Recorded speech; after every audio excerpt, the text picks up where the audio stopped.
नाज़रीन, कंदकोट लॻ सिंधु दरिया जे पाणी वहिकरनि में इज़ाफ़ो थियण करे ठोड़ी बचाव बंद के रोडियूं पइजी वयूं आहिनि। उन हवाले सां अपडेट करे रहियो आहे मेरान टीवी जो रिपोर्टर ग़ुलाम रसूल मीराणी। जी ग़ुलाम रसूल, छा तफ़सील आहिनि? जी बिल्कुल, मुल्क में मानसून जो जेके बरसातूं शुरू थियूं उन खां पोइ जेको आहे दरियाए सिंध में गुड्डू बेरा जे मक़ाम ते जेको आहे मुसलसल पाणी जी जेकी सतह आहे उहा बुलंद थींदी पई वञे ऐं पाणी जी सतह बुलंद थियण जे करे जेको आहे त गुड्डू बेरा सां जेके लॻंदड़ बंद आहिनि उन्हनि बंदनि ते पाणी जो दबाव हिन वक़्तु वधंदो पियो वञे ऐं हिन वक़्तु कंदकोट कचे वारो इलाइक़ो आहे दरियाए सिंध जे न्यू टोड़ी जेको आहे हिफ़ाज़ती जेको बचाव बंदि आहे उते पाणी जो दबाव वधी वञण जे करे उते रूणूं जेके आहिनि उहे पयूं आहिनि मुख़्तलिफ़ हंधनि तां ऐं जीअं रूणूं पवण वारो जेको इतलाह आहे उहो इलाइक़े वासियुनि पारां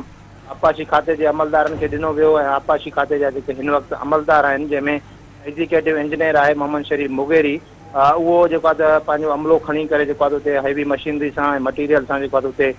पहुतो आहे ऐं पहुची करे जेको आहे रूणूं बंदि करण जी जेको हिन वक़्तु कोशिशूं कयूं पियूं वञनि। उते मरमती कमु जेको आहे उहो शुरू करायो वियो आहे ऐं जॾहिं त हिन वक़्तु जेको आहे त आपाशी अमलदारनि मुताबिक़ ॿुधाए पियो वञे त जेको आहे त जेके इलाइक़ा आहिनि कचे जा उहे हिन वक़्तु मुसलसल पाणी जे सतह बुलंद थियण खां पोइ जेको आहे उहे इलाइक़ा पाणी हेठि अची विया आहिनि ऐं जेको आहे उते फसल बि जेको आहे उहो पाणी हेठि अची वियो आहे ऐं हिन वक़्तु ज़िले इंतिज़ामिया जे तरफ़ां माण्हुनि खे जेके आहिनि उहे इलाइक़ा जेके आहिनि उहे महफ़ूज़ हंधनि मां जेको आहे उते मुंतक़िल थियण जी हिदायत जारी कई वई आहे ऐं हिन वक़्तु जेको आहे त जेको पाणी जो जेको मुसलसल दबाव आहे उहो वधे पियो, जंहिंजे करे जेको आहे त बंदनि जी निगरानी जे लाइ जेको आहे त आपाशी खाते जे अमलदारनि खे ऐं अमले खे जेको आहे त उहो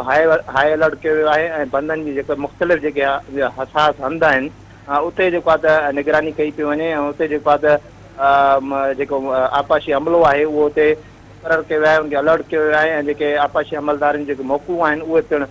रद्द कयूं वियूं आहिनि। जी ग़ुलाम रसूल, जी महिरबानी।